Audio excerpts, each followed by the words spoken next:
우리가 작년에 온라인 줌으로 여름 수련을 했었었는데요. 잘 했었습니다. 잘 했었었는데, 우리가 이제 코로나 때문에 이렇게 온라인으로 예배 드리는 기간들이 길어지다 보니까 청년들이 우리가 온라인에 좀 집중이 잘 되지 않는다. 이게 확실히 좀 세대 차이가 있는 것 같아요. 벌써 이제 희중이나 그 아래 나이로 가면 학교에서 이미 이 중고등학교 때부터 온라인 수업을 굉장히 많이 했기 때문에 이 친구들 온라인 플랫폼이 익숙한데 20살 후반부터 이제 30살 이렇게 넘어가면 익숙하지 않은 것 같아요. 자꾸 딴짓하게 되는 것 같고, 근데 그건 비단 여러분들만의 문제가 아니라 권사님들도 그러세요. 처음에 코로나 터졌을 때는 마치 막 지구가 멸망할 것처럼 막 그렇게 간절한 마음으로 TV 앞에 소파에 앉으셨대요. 그러다가 이제 한 몇 달 지나고 나니까 이렇게 파자마 입고 이렇게 예배하시고 아침에 이렇게 물 말아서 밥 드시면서 이렇게 미음 드시면서 누룽지 끓여서 드시면서 예배하시고 점점 그러더라는 거죠. 어쩔 수 없는 것 같아요. 이게 익숙한 세대들은 이런 플랫폼 앞에서도 집중을 할 수 있는 거고, 이게 익숙치 않은 세대들은 역시 공부는 집에서가 아니라 독서실, 그죠?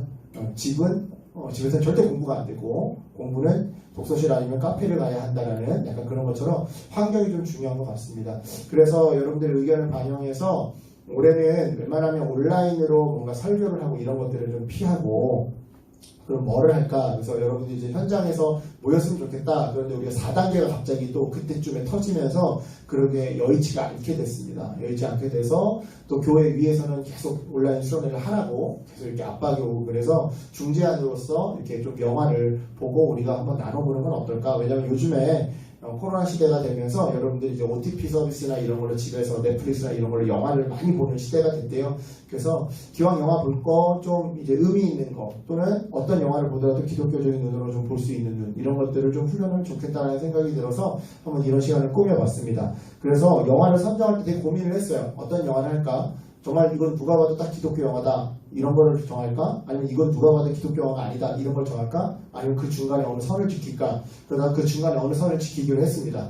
뭐 어떤 사람이 내가 이걸 한다고 하니까 어떤 동료 사역자들은 그러더라고요. 패션 오브 크라이스트를 봐라.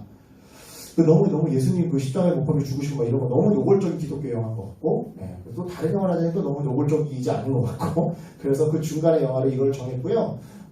여러분 보시면 아시겠지만 이게 지금 킹덤 오브 헤븐 영화 포스터죠. 십자가 전쟁을 배경으로 하고 있고 역사적 사실을 기반으로 하되 약간 좀 이제 허구를 좀 더해서 좀 픽션을 더해서 해서 이제 픽션으로 만든 그런 영화입니다. 굉장히 잘 만들어진 영화고, 기독교에 대한 이해가 깊을수록 더 의미가 있고, 기독교에 대한 이해가 없어도 굉장히 오늘날, 특히 이 영화가 9.11 테러 이후에 만들어졌어요.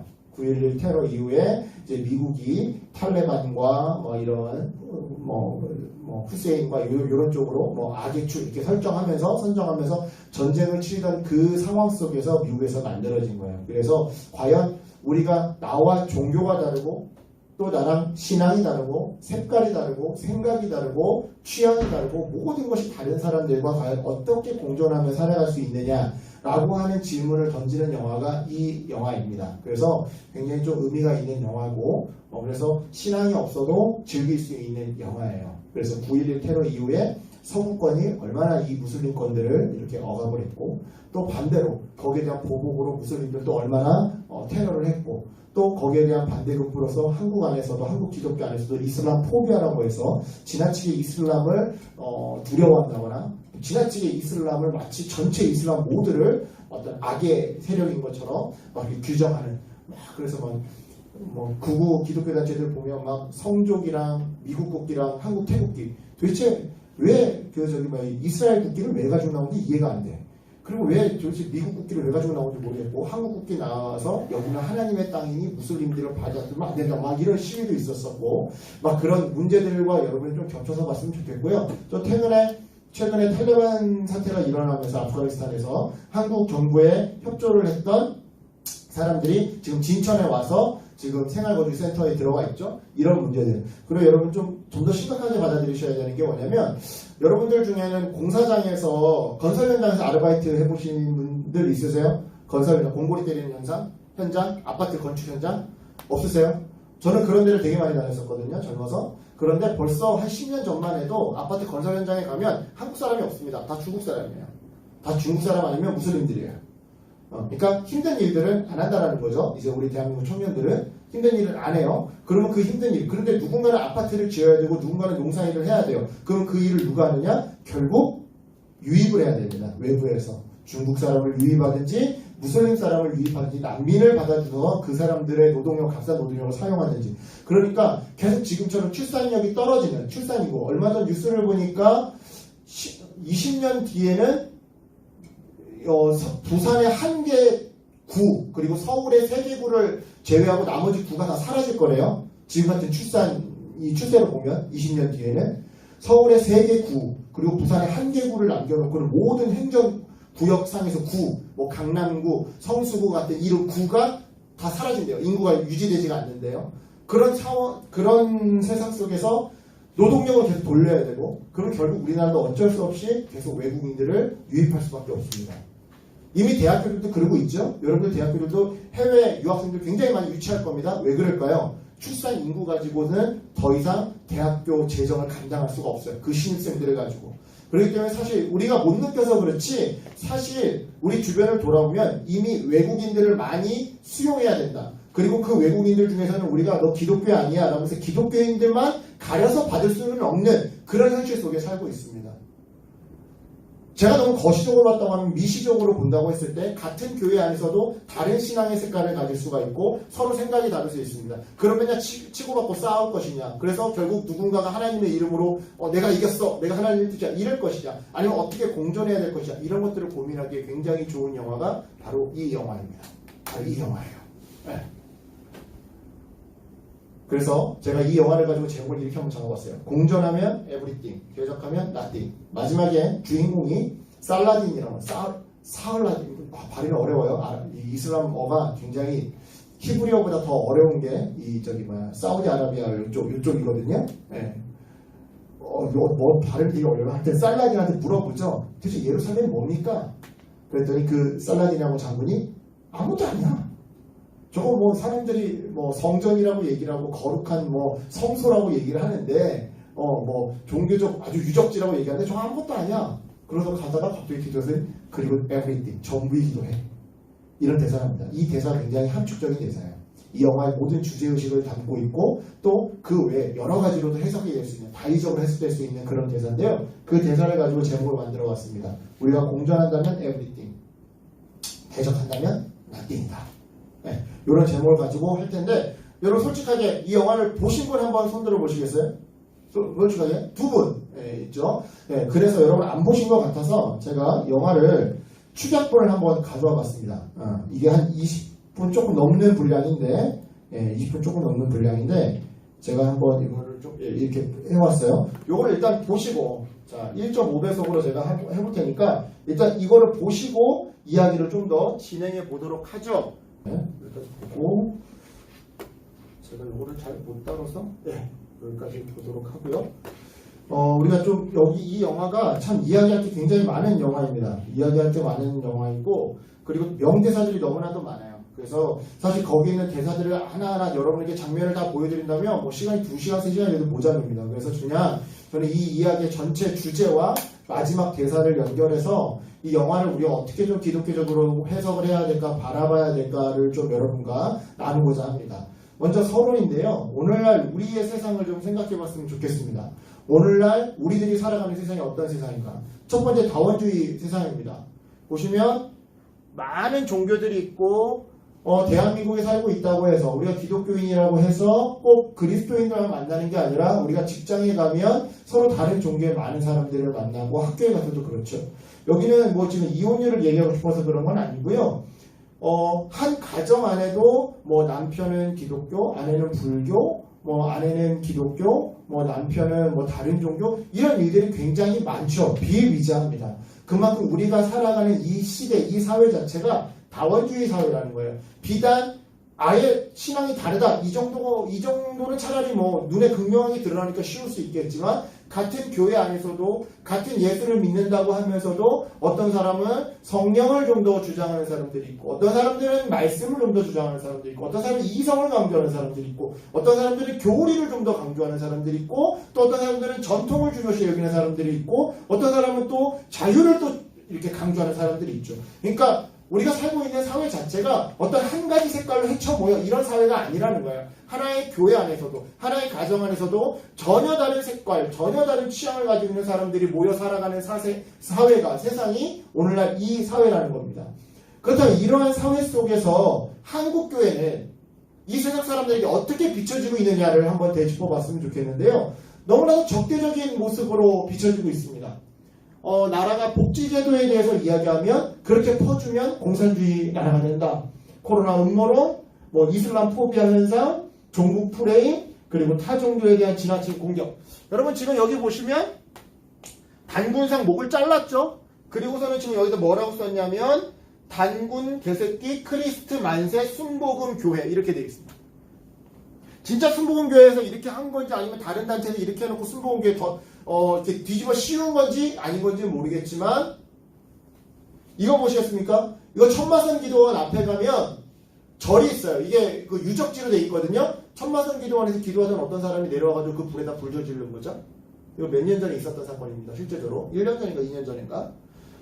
여기 보문사죠. 저도 보문사 내부에 안 들어가서 모르겠어요. 신문기사에 있는 걸 가져왔어요. 보문사 내부래요. 여기가 우리 교회 옆에 있는 보문사. 보문사 내부에서 지금 할렐루야 손들고 기도하고 있는 겁니다. 지금. 네. 있는 거죠. 너무 지나치게 적대적이다. 믿음이라는 이름으로 너무나도 적대적이고 예의에 없는 행동들을 하는 모습들이 한국교회에 있다. 네. 그런 겁니다. 심지어 교회 안에서도 내가 오라, 네가 오라. 너는 성경을 모르는 것 같아. 부터 시작해서 좀 이런 것들. 너 기도 안 하고 얘기하는 것 같아. 막 이런 것들. 좀 너무나 적대적이다. 수용하지 못한다. 이런 이미지들이 좀 많아요. 하지만 바울은 정반대되는 이야기를 합니다. 자, 바울의 가르침을 볼까요? 바울의 가르침을 보면요. 고린도전서 5장 9절로 10절인데요. 제가 새번역 성경으로 한번 볼게요. 내 편지에서 음행하는 사람들과 사귀지 말라고 여러분에게 썼었습니다. 이전의 편지에서. 그런데 그 말은 이 세상에 음행하는 사람들이나 탐욕을 부리는 사람들이나 약탈하는 사람들이나 우상, 우리에게는 지금 이 우상 이슈가 굉장히 민감하죠. 한국교회에서는. 우상을 숭배하는 사람들과 전혀 사귀지 말라라는 뜻이 아닙니다. 이거 지금 성경에 있는 말이에요. 그러려면 만약에 여러분이 이런 사람들과 심지어 우상을 숭배한다는 이유로 이슬람을 숭배한다는 이유로 종북이라고 해서 그 사람들과 전혀 사귀지 않게 되면 여러분은 이 세상 밖으로 나가야 할 것입니다. 그러니까 불가능하다는 거죠. 우리는 어쩔 수 없이 그 사람들과 살아갈 수밖에 없고 살을 부대끼며 얼굴을 마주대하며 살아갈 수밖에 없는 시대 속에 있다는 거예요. 이미 2000년 전에 신약 성경이 쓰여질 그때부터 그랬다는 거예요. 그러니까 바울은 나랑 종교가 다르다고 해서 무조건 밀어내, 나랑 색깔이 다르다고 해서 무조건 밀어내, 이걸 얘기하지 않았다는 거예요. 성경에서. 즉 그들과도 친구로 만나서 대화해야 되고 심지어는 그래야만 한다라는 것입니다. 네. 그렇다면 다른 세계관, 다른 종교관, 다른 가치관, 다른 신앙의 색깔을 가지고 있는 사람들과 대화가 가능할까요? 가능합니다. 왜? 타락의 한계라고 하는 개념 때문에 그렇습니다. 이 개념을 이야기한 사람이 아주 유명한 신학자 월터스라고 하는 학자인데요. 창조 타락 구속이라고 하는 책을 냈어요. 우리나라 말로도 번역된 아주 좋은 책입니다.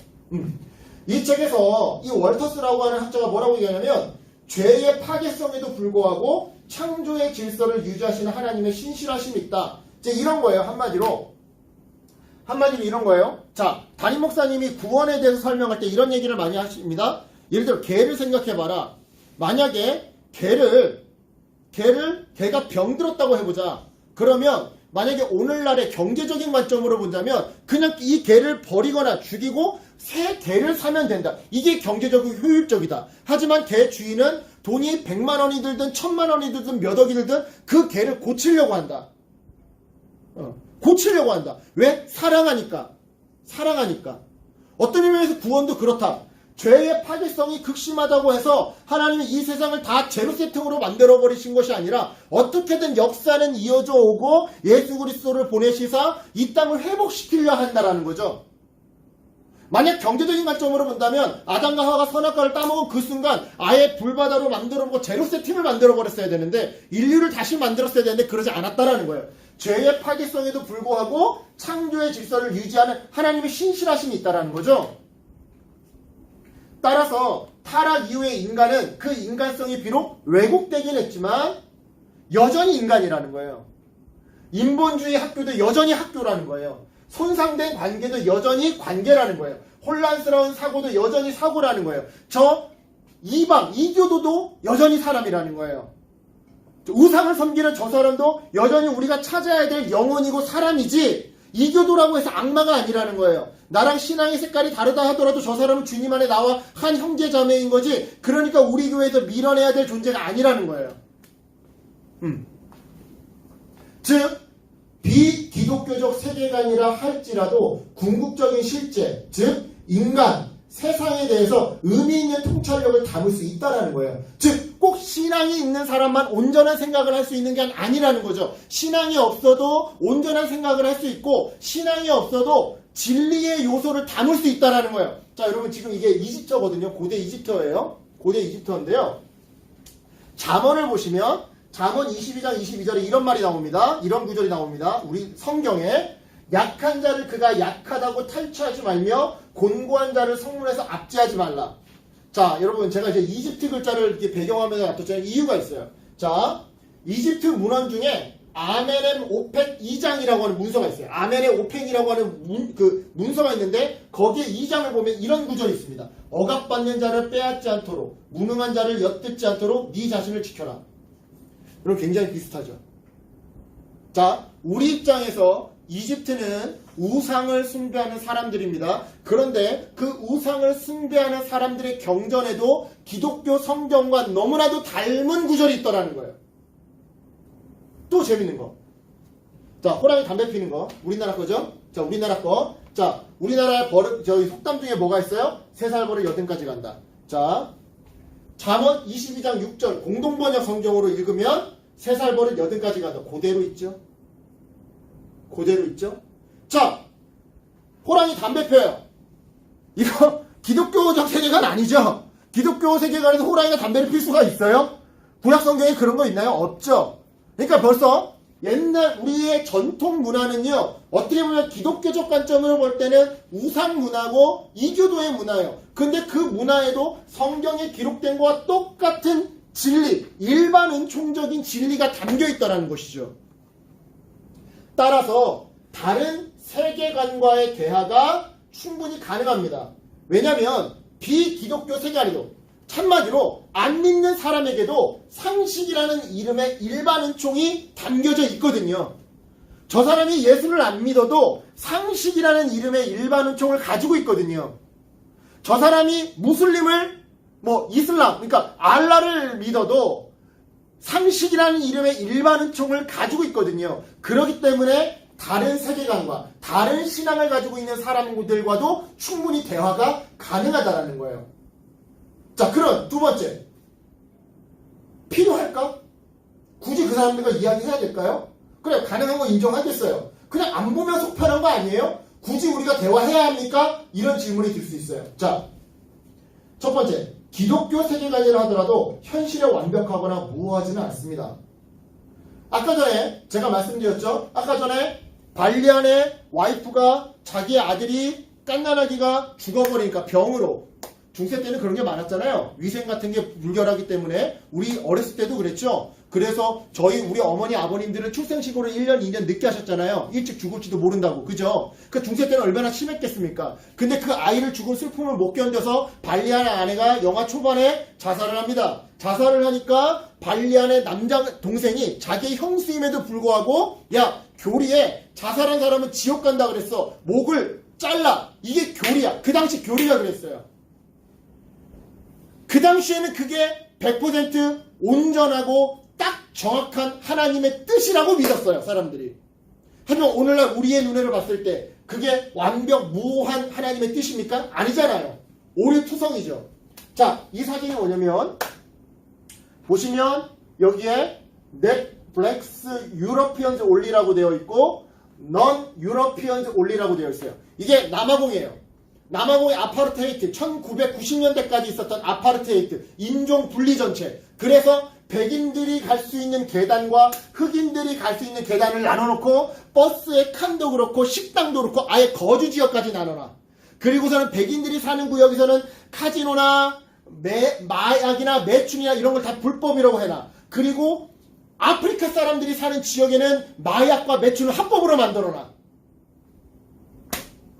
여러분 그 정책을 만든 사람이 누군지 아세요? 네덜란드 출신의 청교도인들이에요. 칼뱅주의자들. 그 사람들은 1990년대까지만 해도 흑인은 백인을 섬기도록 이 땅에 태어났다. 그게 하나님의 뜻이다라고, 그것이 교리고 그것이 하나님의 뜻이라고 가르쳤었어요. 자, 무엇합니까? 아니죠. 오륜투성이죠. 우리가 오늘 가지고 있는 나의 교리도 그럴 수 있어요. 오늘날 내가 가지고 있는 나의 신앙의 색깔도 그럴 수 있어요. 지금 나한테는 이게 익숙하고 내가 편하고 이걸 통해서 내가 여러 가지 간증거리가 있다 할지라도 사실 오류투성일 수 있어요. 절대 무한 게 아니에요. 네, 무한 게 아니에요. 지금도 장로교회 크게 두 가지 교단이 있는데 그 중에 한 교단은 여성 목사 수를 인정하지 않죠. 여러분 지금도 이래요. 이것만 보더라도 오늘날 우리가 교리라고 하고 배우는 것들이, 또는 내가 이건 하나님의 뜻이야 오라, 내가 삶에서 간증으로 증명했어 라고 하는 것들이 꼭 옳지만은 않을 수 있다. 틀린 것일 수도 있다라고 하는 가능성을 우리는 인정해야 되는 거예요.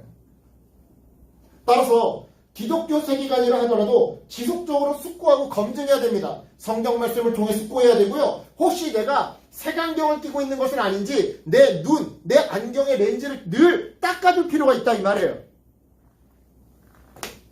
이런 숙고와 검증에 있어서 가장 최고의 방법은 나와 다른 세계관을 가지고 있는 타인과 대화하는 겁니다. 무슬림과 한번 대화해보는 거예요. 정말 얘네들이 악마의 자식들인지, 얘네들은 막 여자에 환장한 애들인지, 그래가지고 막 한국에 오면 무조건 저 여자 이 여자 저 여자 막 무조건 결혼해가지고 애를 무조건 수부수부 낳는 그 생각밖에 없는 건지 한번 대화해볼 필요가 있어요. 대화해볼 필요가 있어요.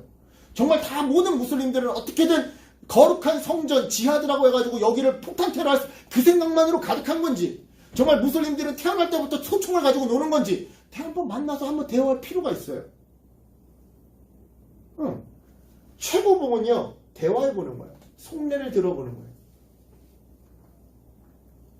이런 대화를 통해 우리는요, 온유와 겸손을 배우게 됩니다. 온유와 겸손. 참고로 여러분, 바울이 갈라디아에서 말하는 성령의 열매는요, 대화의 덕목이지 대결의 덕목이 아닙니다. 자, 갈라디아에서 바울이 뭐라고 했어요? 오직 성령의 열매는 사랑과 희락과 화평과 오래 참음과 자비와 양성과 충성과 온유와 절제니 라고 했어요. 여러분, 이거는 대화의 덕목이지 대결의 덕목이 아니에요. 대화할 때 필요한 덕목이지 싸울 때 필요한 덕목이 아니라는 거예요. 싸울 때 오래 참음이 왜 필요해요? 왜 참아? 싸울 때 빨리 주먹 던져야지. 그죠? 대립 상황에서 흔히 생기는 다툼, 시기, 분쟁, 분내, 분열이야말로 육체의 일입니다. 이건 굳이 읽지 않을게요. 네. 여러분, 이 육체의 일을 피하는 것은요, 그리스도인들을 대하는 태도에서만이 아니라 비그리스도인을 대하는 태도에서도 나타나야 합니다. 여러분, 지금 이 사진은요, 몇 년 전에 예멘의 난민들이 제주도에 왔을 때 김동문 선교사라고 아랍 선교의 전문가입니다. 이분 아랍 선교의 전문가예요. 아랍 선교사님들도 두 파로 나뉘어요. 한 분은 아랍은 무조건 악이다. 한 부류는 아랍은 그래도 우리의 이웃으로 바라봐야 된다. 요 스탠스를 가지고 계신 분이 바로 이 김동문 선교사님이에요. 이분은 성경에 대해서 굉장히 해박하신 분입니다. 왜냐하면 아랍에서 계속 살았고 이스라엘에서 살았고, 그래서 아랍의 지리와 문화에 굉장히 해박하신 분이고 성서적으로도 굉장히 해박하신 분이에요. 예멘 난민 사태 때 일부 구구 기독교들은 광장에서 예멘 받아주면 안 된다, 난민 받아주면 안 된다라고 할 때 직접 제주도에 비행기 타고 날아가서 예멘 난민들의 그 어떤 정부의 지원을 받을 수 있도록 직접 통역해주고 도와줬던 선교사님이 바로 이분이에요. 이건 천주교예요. 예멘 난민들 중에 일부를 아예 가정으로 정착시켜주고 집까지 내줬어요. 천주교 당시. 수원시는 다문화가족 서포터, 이거 교회에서 뒤에서 지원해주고 있는 거고요. 네. 만들어진 난민공포, 부끄러운 난민차별, 뭐 이런 것들. 자, 여러분 다시 말씀드리지만 아까 말씀드렸던 그 성령의 열매, 그 대화의 덕목은 우리가 같은 기독교인들끼리만 만났을 때만 그렇게 성령의 열매로 대화하고 그럴 것이 아니라 비기독교인들, 무슬림을 만나든 또는 나와 성격이 다르고 생각이 다른 사람을 만나더라도 우리는 그 성령의 열매를 가지고 대화하고 다가가야 된다는 거예요. 바울은요, 비기독교인을 포함한 모든 사람을 대하는 태도에 대해 이렇게 말합니다. 자, 디도서 3장 2절 말씀인데 새번역 성경으로 또 아무도 비방하지 말고 싸우지 말고 관용하게 하며 언제나 모든 사람에게 온유하게 대하게 하십시오. 아무도 비방하지 말고 나와 종교가 다르다고 해서 비방하지 말고 싸우지 말고 관용하게 하며 언제나 모든 사람에게 온유하게 대하게 하십시오. 결국 다른 세계관과의 대화가 가능할 뿐만 아니라 필요하다라는 것인데, 그래야 내가 기존에 진리라고 믿고 있었던, 하지만 사실은 내 고집이었고 내 신념이었던 것들이 대화를 통해서 무너진다라는 건데, 내 선입견이 대화를 통해서 무너진다라는 건데, 그러면 다른 세계관들과의 대화에서 필요한 무기는 뭘까요? 나와 생각이 다른 사람들, 나와 신앙이 다른 사람들, 나와 문화가 다르고 가치관이 다른 사람들과 대화할 때 우리에게 필요한 무기는 무엇일까요? 그 무기의 힌트를 우리는 고린도후서 10장 1절로 6절까지에서 볼 수 있는데요. 시간상 읽지는 않겠습니다. 이게 그 유명한 우리의 싸우는 무기는 육신에 속한 것이 아니요 오직 어떠한 견과, 그러니까 영적 전쟁을 이야기하는 본문이거든요. 이게 그 유명한, 자 볼게요. 먼저 4절부터 5절까지인데, 자 여러분 지금 졸린 것 같으니까 여러분만 한번 읽어보세요. 자 4절부터 5절까지 지금 노란색으로 형광펜 표시해 놓은 이 부분만 여러분만 있습니다. 시작.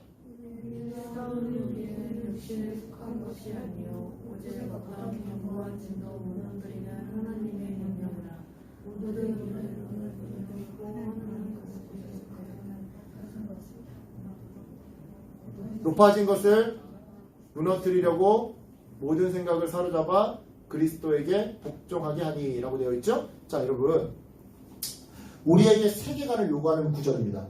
우리의 싸우는 무기는 육신에 속한 것이 아니요 오직 어떠한 견고한 진도 무너뜨리는 하나님의 능력입니다. 모든 이론을 무너뜨리고 하나님 아는 것을 대적하여 높아진 것들을 다시 무너뜨리고 모든 생각을 사로잡아 그리스도에게 복종하게 하는 것이 우리의 싸움입니다. 자, 이 구절은 우리에게 영적 전쟁을 요구합니다.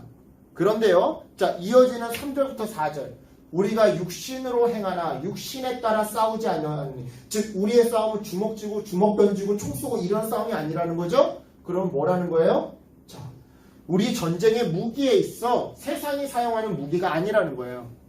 그러면 우리가 사용하는 무기는 뭐예요? 그게 바로 1절에 힌트가 숨어 있어요. 이제 그리스도의 온유와 관용으로 친히 너희를 권하고 라고 되어 있죠. 즉 은연중에 바울은 영적 전쟁의 무기는 궁극적으로 그리스도의 온유함과 관용이라고 얘기하고 있는 거예요. 자, 우리는 영적 전쟁을 해야 돼요. 안 믿는 사람들과 영적 전쟁을 해야 돼요. 나랑 가치관이 다르고 생각이 다른 사람들과 끊임없이 대화하면서 뭔가 신경전을 벌여야 돼요. 그런데 우리의 그 싸움의 무기는 주먹 쥐고 총 쏘고 이게 아니라 뭐라는 거예요? 그리스도의 온유와 관용이라는 거예요. 그리스도 온유함과 관용. 결국 다른 세계관과 다른 신앙인들과 대화할 때 온유와 관용이 우리의 무기여야, 자세여야 한다는 건데요. 이런 맥락에서 기독교 세계관은요, 오류가 없는 명제들의 시스템을 배우는 것이 아닙니다. 여러분, 여자 목사 안수 안 된다, 이런 걸 배우는 게 기독교가 아니에요.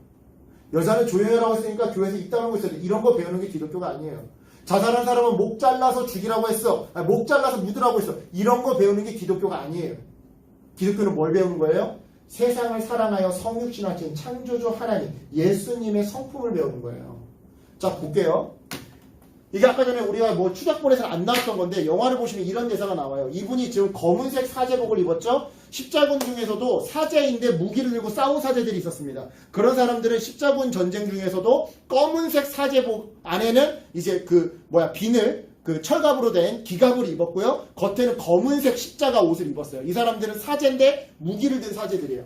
이 사제한테 주인공이 이렇게 말합니다. 나 신앙을 잃었어. 아까 전에 예수님 처형당한 장소 이렇게 장면이 조금 나왔었죠. 거기에 가요. 왜 가냐면 거기에 가면 자살한 내 아내가 정말 지옥을 갔는지 천국을 갔는지, 아니면 내가 당시에는요 십자군 전쟁에 참여하면 내 가족들이 연옥에 있다가 천국에 갔다라고 갈 수 있다라고 믿었거든요. 그러니까 내가 지금 십자군 전쟁에 참여했으니까 과연 자살한 내 아내가 천국에 갔는지, 그거를 예수님이 십자가 달려 죽으셨다라고 하는 그 성지에 가서 한번 예수님께 물어보고 싶었던 거야. 그래서 갔는데 예수님이 무응답이야. 아무런 음성이 없어.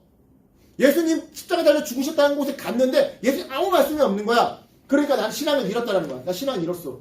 내가 기도해봤자 예수님 답변도 안 하고, 내가 기도해봤자 내 아내가 자살한 내 아내가 불쌍하게 죽은 내 아내가 천국 간지 지옥 간지 말도 안 해주는 그 예수 난 안 믿어. 나 신앙을 잃었어 얘기하는 거예요. 그러니까 이 사제가 뭐라고 얘기하는 거예요? 신앙은 믿을 만한 게 못해요 이래요. 사제가. 우리 식으로 얘기하면 목사님이 이런 말을 해요. 그러면서 하는 말이, 자기는 이 십자군 전쟁에 와서 이 사제가 하는 말이, 나는 십자군 전쟁에 와서 폭력의 광기를 주님의 뜻으로 합리화하는 자가 너무 많다는 걸 봤다는 거야. 이 교도를 그냥 다 죽이는 게 이게 하나님의 뜻이야 포장하는 사람들 너무 많이 봤대요. 너무나 많은 살인자의 눈에서 광기 어린 신앙을 봤대요. 실제로는 살인자인데 눈에는 예수 그리스도 이루고 있는 사람들이 너무나도 많더라는 거야. 그래서 이 사람이 하는 말이 이 말이에요. 선행과 약자를 돕는 용기만이 참된 믿음의 모습이에요. 여러분, 기독교는 물론 교리가 아예 무의미한 건 아니에요. 교리가 필요해요. 하지만 여러분, 교리라는 거는 어떤 최소한의 울타리 또는 안전망이 되는 건데, 때때로는 그 안전망을 벗어나서 우리가 누군가를 도와줄 필요도 있어요. 마치 선한 사마리아인의 비유처럼. 여러분, 교리라는 게 물론 필요하긴 하지만 우리는 그 교리를 시스템적으로만 1. 하나님에 대하여, 2. 죄에 대하여, 3. 인간에 대하여, 이거 몰라도 돼요. 사실은. 이거 모른다고 천국 못 가는 거 아니에요. 우리의 천국 가고 안 가고의 믿음은 바로 이 믿음이에요. 선행과 약자를 돕는 용기. 어떤 의미에서. 근데 우리는 너무 교리에만, 입으로 시인하면 천국 간대요. 뿅, 이것만 달달달 외우고 다니는 건 아닌가. 판성해 볼 필요가 있는 거죠. 이런 면에서 예수님은요, 마음이 온유하고 겸손하신 분이었습니다. 시간상 요금을 읽지 않을게요. 자, 마태복음 11장 29절에 예수님이 직접 하신 말씀이죠. 나는 마음이 온유하고 겸손하니 나의 멍에를 메고 내게 배우라. 그리하면 너희 마음이 쉼을 얻으리라. 자, 성육신 했다. 성육신. 하늘에 계신 신이 이 땅으로 내려와 인간이 됐다. 네. 통치자이시만, 만물의 통치자이시지만 하다 인간이라고 하는 종의 모습으로 왔다라는 걸, 낮아졌다라는 거죠. 내가 부자야. 근데 가난한 너희들과 함께 지내기 위해서, 가난한 너희들을 구원하기 위해서, 가난한 너희들을 위로하기 위해서 내가 그 모든 재산 다 팔고 아파트 그냥 남한테 넘기고 나 그냥 이 하층민으로 내려왔다. 어떤 의미에서 이런 말이에요. 쉽게 얘기하자면. 네. 전능하지만 찔러도 피 한 방울 안 나는 그분이 신의 길을 포기하고 인간이 됐다라는 거예요. 찌르면 피가 철철 나고 채찍 맞으면 살점이 떨어져 나가는 연약한 존재가 됐다라는 거예요. 왜? 너희들의 아픔을 공감하기 위해서. 내가 신인 이상은 너희들의 아픔을 모르거든. 나는 찔러도 피 한 방울 안 나오는 신인데 너희들의 아픔을 어떻게 알겠니? 그러니까 내가 똑같이 너희들이랑 똑같이 연약한 존재가 될게. 그래서 채찍 맞으면 살점이 떨어져 나갈게. 왜? 너희들의 아픔을 똑같이 알기 위해서. 이게 예수님의 성품이라는 거예요. 나는 고매해. 나는 오라. 그러니까 너네가 여 10층까지 올라와. 너네가 어떻게 고생하, 야 나도 노력해서 올라왔어. 야 노력 없이 되는 거 없어. 야 열심히 해서 10층까지 올라와. 그러면 그때 내가 상대해줄게. 이게 아니라 야 내가 내려갈게. 내가 네 위치로 내려갈게. 네 입장이 되어볼게. 너와 같은 처지가 되어볼게. 이게 예수님이에요. 이게 예수님의 성품이에요. 우리가 무슬림하고 대화를 할 때, 예를 들자면 우리가 이교도와 대화를 할 때, 야 일단 예수 믿고 나서 그 다음에 얘기하자. 이게 아니라는 거예요. 일단 예수 믿고 나서 얘기하자. 이게 아니라는 거예요. 일단 너 그거 못된 습관들 다 버리고 그때 나랑 얘기하자. 이게 아니라는 거예요. 일단 내가 다가가 볼게. 내가 네 입장이 되어 볼게. 나도 너와 같은 환경에서 태어났다라고 하는 걸 한번 가정해 볼게. 이거라는 거죠. 주님이 말씀하신 팔복도요, 온유와 관대함을 선언합니다. 자, 마태복음 5장 5절이에요. 새번역 성경에서 예수님이 뭐라고 말씀하시냐면, 온유한 사람은 복이 있대요. 그들이 땅을 차지할 거래요. 여러분, 땅을 차지한다? 여호수아, 구약 성경 여호수아서의 정복 전쟁을 연상시키는 단어입니다. 그런 표현이에요. 땅을 차지한다. 그런데 과거 구약 성경 여호수아서에서는요, 땅을 차지할 때 전쟁을 통해 차지했습니다. 사람을 죽여서 힘과 힘으로 부딪혀서 땅을 차지했어요. 그런데 지금 이 팔복에서 예수님은 뭐라고 얘기해요? 전쟁으로 땅을 차지하는 게 아니라 온유함으로 땅을 차지한대요. 신약의 팔복에서 예수님은 무력이 아니라 온유가 땅을 얻는 방법이라고 선언하고 있는 거예요. 즉 저 이교도의 마음을 얻고 싶다? 나와 생각이 다른 사람의 저 사람의 생각을 얻고 싶고 마음을 얻고 싶다? 그러면 힘 대 힘으로 부딪히지 말고 논리 대 논리로 부딪히지 말고 뭐로 부딪히라는 거예요? 온유함으로 부딪히라는 거예요. 뭐 여러분 재미없는 얘기일 수 있으니까 재밌게 보자면 자 연애를 했어. 남자친구가 있는데 물론 여기 없지만 만약 생겼어. 근데 저 인간이 더럽게도 내 말을 안 들어. 그러면 저 남자, 혹시 남자는 철이 없어. 막 이러면서 힘 대 힘으로 부딪히려고 하고, 논리 대 논리로 부딪히려고 하고, 얘야, 제발 철 좀 들어라. 이러려고 하지 말라는 거야. 온유함으로 부딪히라는 거예요. 온유함. 반대로, 남자들. 여자랑 데이트를 했는데, 자매랑 데이트를 했는데, 이 자매가 정말, 철기처럼 철딱선이 굵이 구는 것 같아. 세상 물정 모르는 것 같아. 돈을 예쁘게 쓰는 것 같아. 그럴 때, 야, 정신 좀 차려. 소리 지르면서 이러지 말라는 거예요. 온유함으로 하라는 거예요. 무슨 말씀인지 아시겠어요? 자, 따라서 여러분, 영적 전쟁에서 이기고 싶으십니까? 성말은, 내 말은 전쟁이 아니라 온유한 대화가 방법입니다. 우리 아까 전에 나왔었죠? 지금 이게 누굽니까? 예루살렘의 왕이에요. 예루살렘 왕이고 이게 살라딘이죠. 두 사람이 딱 만나자마자 여기서 으르렁거리고 야 내일 몇 날 몇 시에 우리 전면전이다. 이거 안 했어요. 서로 얼마나 대화합니까? 죄송합니다. 일단 군대를 물러주십시오. 협정을 깬 그 장군 내가 처형하겠습니다. 그래요. 내가 당신을 믿으니까 한번 믿어보겠어. 근데 당신 몸이 약해 보이는데 내 주치의를 보내드릴까요? 감사합니다. 대화. 이게 전쟁을 막는 거예요.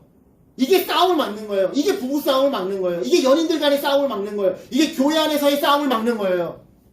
대화가. 여러분 우리가 포기하지 말아야 되는 거는 대화를 포기하지 말아야 되는 거지. 그러니까 우리는 뭔가 포인트를 놓쳐. 신앙이라는 이름으로 저 사람을 고치고 싶어. 근데 대화가 안 통해. 그러면 어떻게 해? 대화를 포기하고 뭐를 해? 작정 새벽 예배를 해. 그래서 주님 저 사람을 변화시켜 주시옵소서. 이것만 해. 잘못된 거지. 그렇다면 온유와 관용이란 구체적으로 무엇을 의미하는 걸까요? 자, 온유와 관대함이란 무엇일까? 자, 보겠습니다. 그거는요, 잠재력이 있다라는 것을 인정하는 거예요. 내가 무슬림하고 대화를 하는데, 저 원수와 내가 대화를 하는데, 온유와 관대함으로 대화한다라는 것의 구체적인 의미는 그 상대방의 잠재력을 인정하는 거예요. 자, 무례한 기독교라고 하는 책을 쓴 미국 플러신 학교의 리차드 마우 총장이요, 이 책, 무례한 기독교에서 이렇게 얘기했습니다. 그들도 하나님의 형상으로 창조된 인격이요, 여전히 그들도 그리스도를 영접할 가능성이 있음을 인정하라.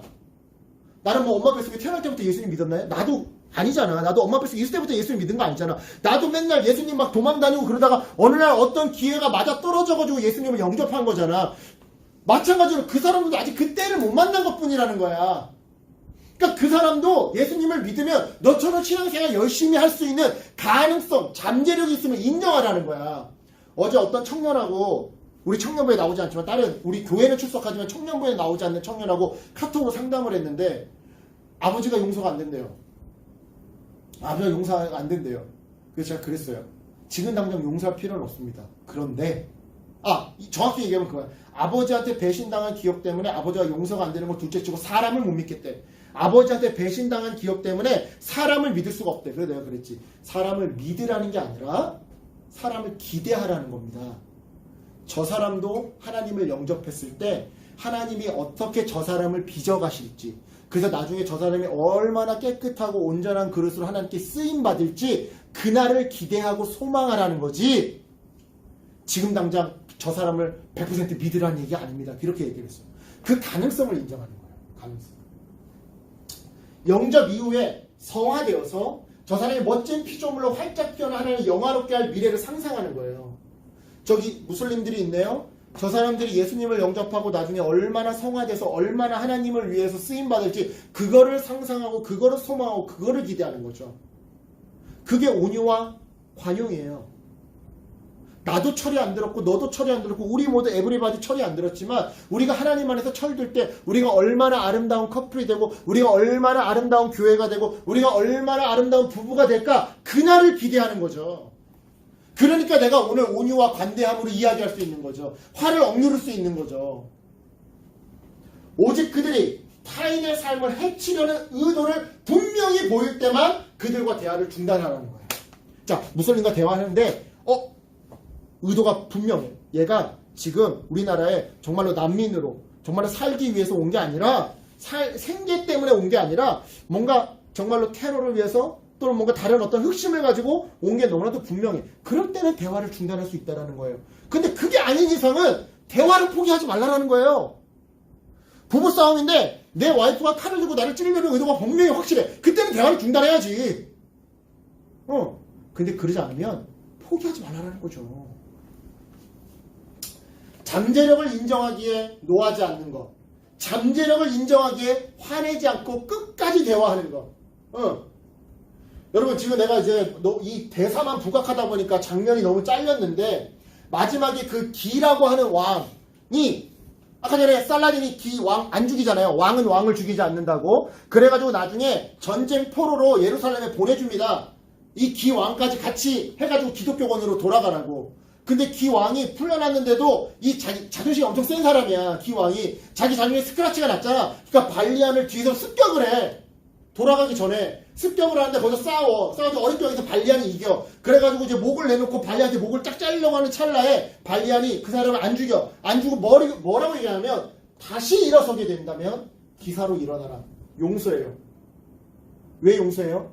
너가 제대로 된 기사가 될 수 있다라는 그 잠재력을 인정하는 거예요. 네가 제대로 된 기사가 된다면 지금보다 훌륭한 인생, 더 나은 인생을 살 수 있을 거라고 하는 기대가 있기 때문에 끝까지 화내지 않는 거고 대화하기를 포기하지 않는 거죠. 결국 온유와 관대함이란 그들의 잠재력을 인정하는 겁니다. 그리고 그러하게 노하지 않는 것이죠.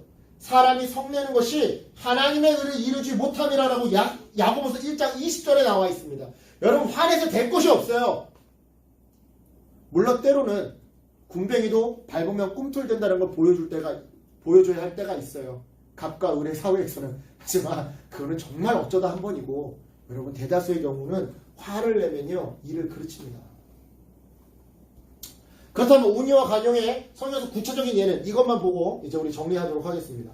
구체적인 예가 있어요. 목사님 지금까지 하신 얘기 되게 감동적이에요. 되게 인문학적이에요. 되게 인본주의적이에요. 그런데 이거 성경에서 떠난 이야기 아니에요? 목사님 지나치게 세속주의적인 이야기하고 있는 거 아닙니까? 그래도 엄연히 흙과 백이 있는 건데 그래도 엄연히 하나님이 있고 우상이 있는 건데 목사님 너무 좀 그렇게 관용이라는 이름으로 타협주의적인 혼합주의적인 모습 보여주는 거 아닙니까? 아니에요. 성경에 있어요. 제가 여태까지 이야기했던 게. 그게 사도행전 17장 13절로 34절입니다. 자 보겠습니다. 먼저 이 부분인데요.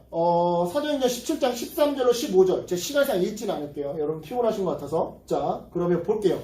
이 부분에서요. 베레아 2차 선교여행, 바울의 2차 선교 여행에서 베레아 선교 사역 중에 어디서 쫓아오느냐? 베레아 이전에 바울이 데살로니가에서 사역을 했었어요. 근데 그 데살로니가에는 유대인들의 회당이 있었는데 이 유대인들의 회당에는 정말 열성적인 유대인들만 있었어. 근데 바울이 와가지고 유대인의 회당에서 예수 그리스도를 전하니까 이 유대인들이 화가 난 거야. 그래가지고 막 난리를 펴요. 그래서 바울이 베레아로 도망온단 말이야. 그런데 이 데살로니가 유대인 회당이 유대인들이 얼마나 열성적이었는지 이 베레아까지 쫓아와요. 그러니까 베레아에서 성경을 열심히 가르쳤는데 사역 중 쫓아온 데살로니가 유대인들 때문에 바울이 쫓겨나서 어디로 가요? 아테네로 도망을 가요. 그게 13절부터 15절까지의 내용이에요. 그리고 나서는 16절부터 21절까지 해서 바울이 아테네에 와서 봤더니 이 그리스 신화에 나오는 그 아테네야.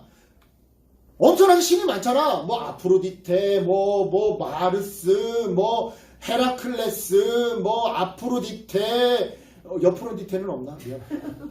자꾸 이런 거 하면 안 되는데 설교하다가.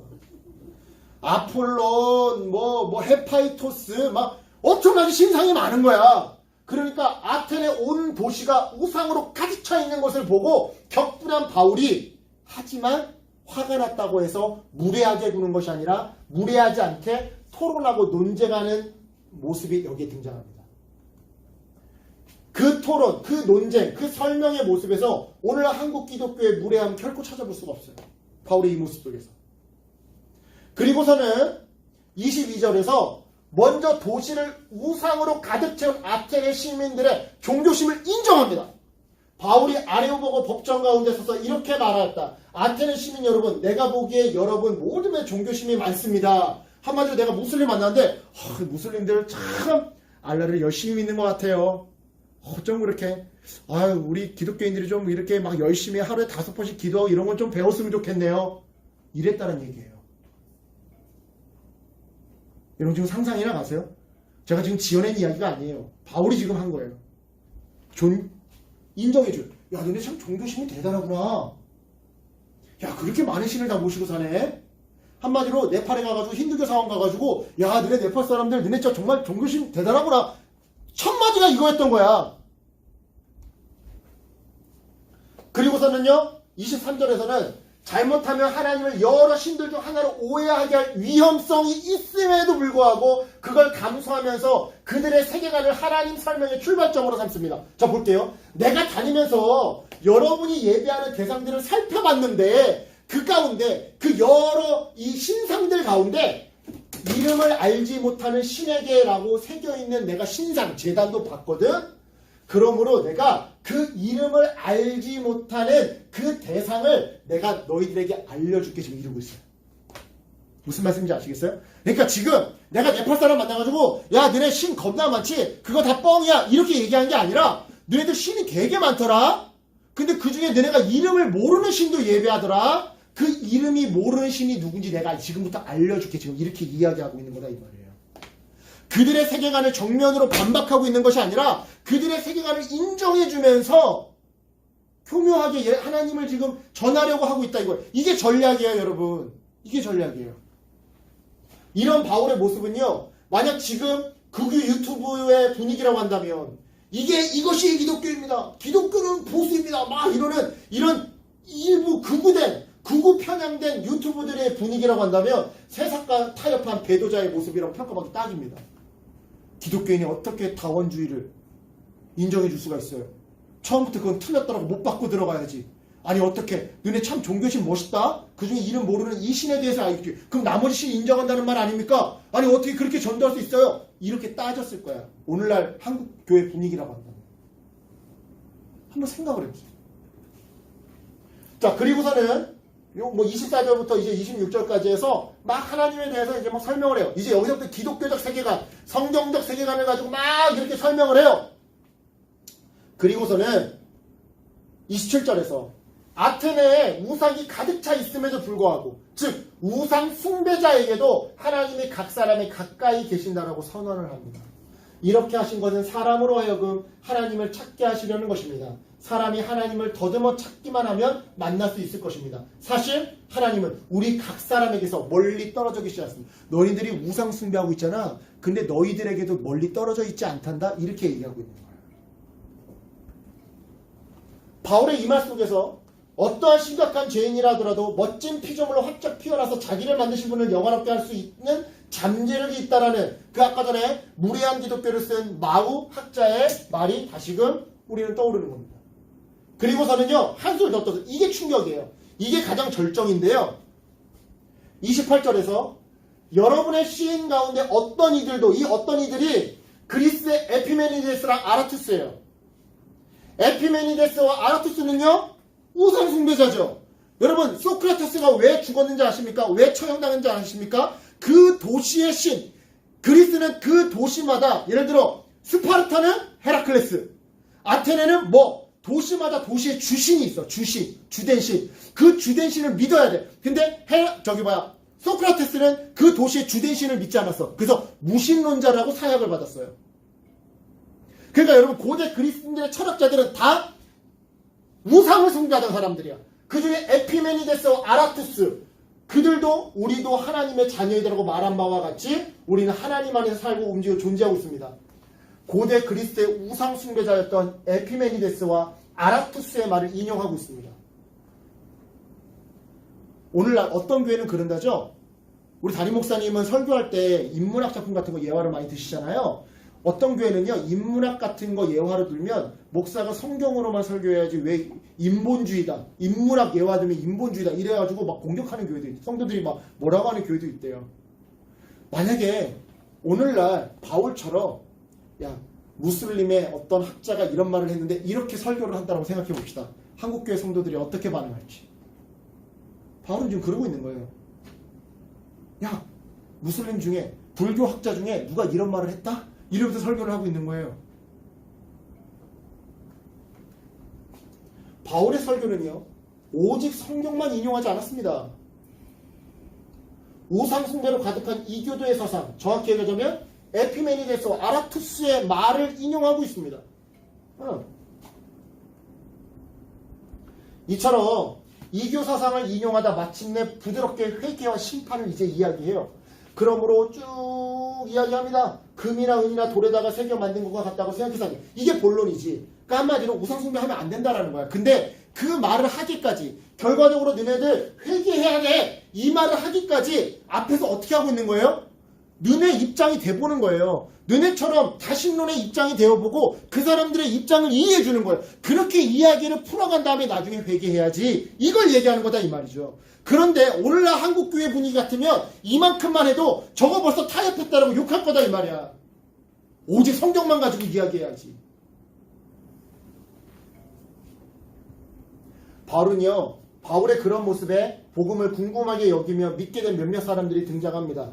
자, 그들이 죽은 사람의 부활에 대해서 들었을 때 예수 그리스도를 전한 거죠. 그리스 사람들에게 부활은요, 신화 속에서나 나오는 소설 속에 나오는 뻥입니다. 그래서 실제로 아나타시스인가라고 하는 부활이라고 하는 단어가 있음에도 불구하고 사도 바울이나 베드로는 설교를 할 때 그 아나타시스라고 하는 부활이라는 단어를 안 씁니다. 헬라어 원본을 보면 항상 죽은 자 가운데 일으킴 받은 자라고 표현을 해요. 문장이 벌써 표현이 길어졌죠. 비효율적이죠. 비효율적이어도 부활이라고 하는 단어를 안 쓰는 이유가 있습니다. 그리스 세계관에서 부활은 뻥이거든. 뻥이거든. 이 사람들이 오해할 소지를 안 주는 거야. 어쨌든 이렇게 바울은 그들을 떠났다. 그러나 몇몇 사람은 바울 편에 가더라고요. 자, 비웃고 나서는 몇몇은 비웃고 떠났지만 몇몇은 남아서 바울을 따랐다라는 거예요. 복음을 믿게 됐다는 얘기죠. 이러한 바울의 에테네 전도 사역을 봤을 때 여러분, 메마른 판단 그리고 정죄 그리고 혐오를 일으키는 진리수어는요, 창조 하나님의 복음이 아니라 오히려 내 안에 있는 두려움의 표출일 수도 있습니다. 저 사람들 들어오면 우리의 문화가 사라질 줄 몰라. 내 삶의 방식이 망가질 줄 몰라. 저 사람들을 수용하면 우리의 신앙이 완전 와해될 줄 몰라라고 하는 이 두려움의 표현일 수도 있어요. 물론 두려움이 무조건 나쁜 건 아니에요. 하지만 주님이 우리에게 주신, 우리에게 보여주신 사랑이 더 큰지 아니면 두려움이 더 큰지 한번 우리 스스로를 점검해 볼 필요는 있어요. 여러분, 그것은 복음과 하나님을 오해하게 할 뿐 변화를 일으키지 못합니다. 두려움으로는 변화가 일어나지 않아요. 제가 눈에 말씀드렸죠. 자녀는요, 회초리로 변화되는 게 아니라 엄마의 눈물로 변화돼요. 엄마의 회초리가 무서워서 하는 애들은 신용만 하는 거지 뼛속빛이 변화되는 게 아니라고요. 진리에 대한 열정과 함께 겸손함과 온유함이야말로 다원화된 세상에서 바울처럼 단단하게 그 믿음을 유지할 수 있는 방법인 겁니다. 자, 이제 결론을 맺겠습니다. 자, 기독교 세계관의 목표. 자, 보겠습니다. 비그리스도인과 서로 도우며 함께 살아가는 다원화된 삶의 현장에서 전쟁이 아니라, 이 천마산 기도원 앞에 있는 그 절 불태우는 사진이라고 그랬죠? 그 기도원에 기도하러 왔던 사람이, 또는 답정너. 답은 정해져 있어. 넌 대답만 하면 돼. 어차피 교리는 다 정해져 있어. 어차피 너는 이 교리대로 하면 돼. 이게 아니라 온유하고 겸손한 대화가 기독교 세계관의 목표라는 겁니다.